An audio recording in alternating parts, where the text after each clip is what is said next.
Pada sesi 1 debat kelima Pilpres 2024, Anies Baswedan, Prabowo Subianto, dan Ganjar Pranowo punya penekanan berbeda soal visi misi di bidang kesehatan.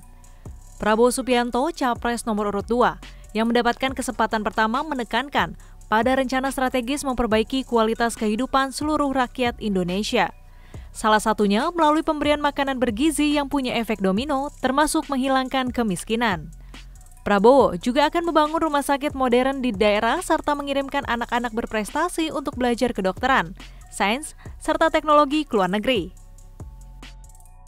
Prabowo Gibran memiliki rencana besar yang kita beri nama Strategi Transformasi Bangsa. Inti daripada strategi ini tentunya adalah meningkatkan kemakmuran bangsa Indonesia dan terutama memperbaiki kualitas hidup manusia Indonesia, seluruh rakyat Indonesia. Salah satu proyek strategis kita intinya adalah memberi makan bergizi untuk seluruh anak-anak Indonesia, termasuk yang masih dalam kandungan ibunya. Dan selama sekolah sampai dari usia dini sampai dewasa. Ini akan mengatasi angka kematian ibu waktu lahir. Ini akan mengatasi kurang gizi anak, stunting. Ini akan menghilangkan kemiskinan ekstrim. Ini akan menyerap semua hasil panen para petani dan nelayan. Ini akan meningkatkan pertumbuhan ekonomi kita minimal sekitar 1,5 sampai 2%. Dengan demikian kita mengatasi masalah-masalah fundamental dalam memperbaiki kualitas hidup rakyat Indonesia menuju kepada menghilangkan kemiskinan dari bumi Indonesia. Di bidang kesehatan, kami akan membangun rumah sakit modern di setiap kabupaten dan kota dan puskesmas modern di setiap desa di seluruh Indonesia. Kami akan segera mempercepat mengatasi kekurangan dokter di Indonesia. Kita kekurangan sekitar 140.000 dokter dan itu akan kita segera atasi dengan cara kita akan menambah fakultas kedokteran di Indonesia. Dari yang sekarang 92, kita akan membangun 300 fakultas kedokteran.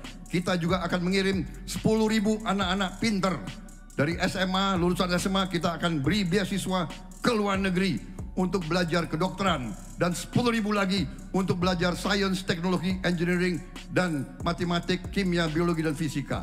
Itu kita rebut teknologi, kita rebut sains.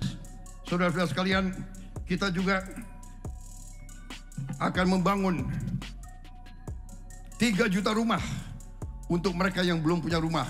1 juta di pedesaan, 1 juta di pesisir, 1 juta di perkotaan. Saudara-saudara sekalian, kita yakin bahwa pendidikan strategis, kita harus memperbaiki gaji guru, termasuk gaji honorer, meningkatkan kompetensi guru. Kita harus memberi pelatihan-pelatihan, penataran-penataran. Sementara, Capres nomor urut 3 Ganjar Pranowo menjelaskan mengenai pentingnya pemerataan akses kesehatan terutama di daerah terisolir. Hal ini penting untuk meningkatkan kualitas hidup termasuk pendidikan masyarakat. Preventif adalah sesuatu yang paling bagus. Kita olahraga, makan sehat, dan itu akan membantu dalam politik kesehatan kita akan jauh lebih baik. Dan tentu saja akses kesehatan yang diperlukan di setiap desa. Kenapa Ganjar Mahfud membuat 1 desa, 1 vaskes, 1 nakes? Karena kami ingin mereka mendapatkan yang terbaik. Dan kemudian ibu, anak, lansia, disabilitas, masyarakat adat akan mendapatkan peran yang sama di dalam layanan-layanan kesehatan. Di mana di daerah-daerah terisolir mereka membutuhkan akses ini dengan sangat bagus. Kalau itu semua sudah baik Bapak Ibu, maka pendidikan dan kebudayaan mesti kita bangun bersama-sama.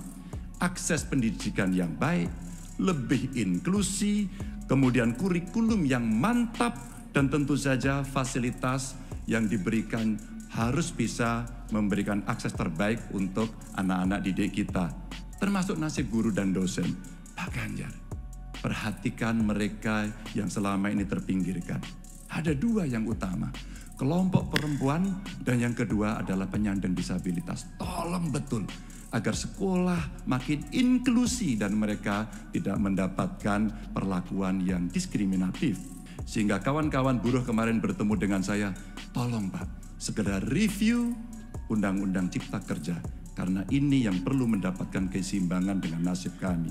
Dan tentu saja pembangunan ini harus berorientasi kepada SDM atau manusia. Budi pekerti yang baik, sopan, toleran, tidak atikang, atikung, atikuno. Sehingga mereka menjadi manusia yang lengkap. Ini bisa berjalan dengan cepat kalau digitalisasi kita lakukan. Infrastruktur teknologi informasinya baik, kemudian tersebar, internetnya bisa cepat, dan mereka akan bisa mendapatkan media yang bagus untuk mengembangkan diri. Sementara Anies Baswedan, capres nomor urut 1 yang diusung Koalisi Perubahan, menyebut ketimpangan, ketidakadilan, dan ketidaksetaraan menjadi masalah yang sangat membahayakan Republik.